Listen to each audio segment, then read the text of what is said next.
السلام عليكم ورحمة الله وبركاته. قفك وحادو شيغيسو وشيغ ويرد حقيقة وليبا قاب سحسن او سهلا.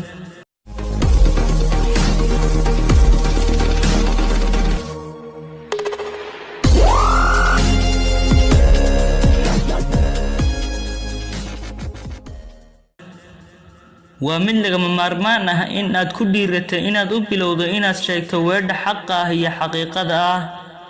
بس وحا إسويدين مدن دبدا إيهانان كهبك آدو شيقي لهاي إن أدوكسوناتو آرنا تقال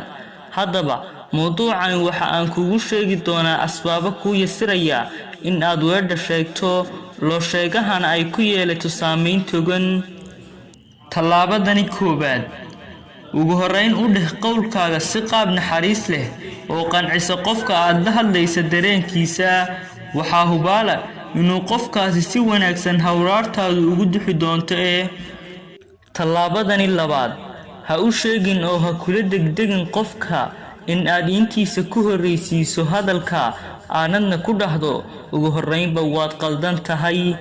u sheeg inta uu ku saxsan yahay adiga oo si farsamaysan ugu hoos gelinaya dhaliishiisa uguna nasteexaynaya in uu hagaajiyo daldalooladiisaasi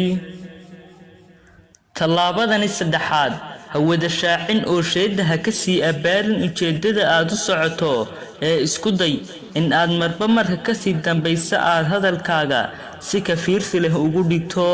mid ka soo jiida dareenka qofka aad la hadlayso ogowna ujeedada waa xagga dambe ileen waa tii la yidhi mahmahdii Soomaaliyeed ahaydna biyo meel godan bay ku soo ururaanee haddaba waxa aan filaynaa inaad ka bogatid tallaabooyinkan aan kor ku soo xusnay haddaba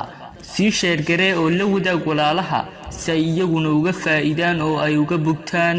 wasalaamu calaykum waraxmatullaahi wabarakaatuh.